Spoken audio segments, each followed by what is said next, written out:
আমি রথে যাত্রা করি, তাতে বারবার পথে থামি আর দেখি যে আমি অনুচিত দিকে যাচ্ছি না তো, আমি উচিত পথেই যাচ্ছি তো। কারণটা কি? কারণ হলো যাতে আমি পথভ্রষ্ট না হয়ে যাই।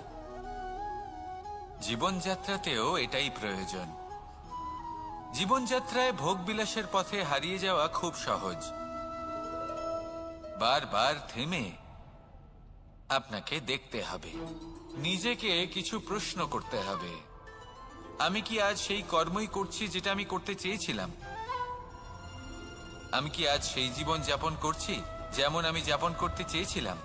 যদি এই প্রশ্নগুলোর উত্তর হ্যাঁ হয়, তাহলে এগোতে থাকুন, নয়তো থেমে যান এবং বিচরণ করুন। মনে রাখবেন, এই সংসার অত্যন্ত জটিল আর এতে হারিয়ে যাওয়া অত্যন্ত সরল। সেই জন্য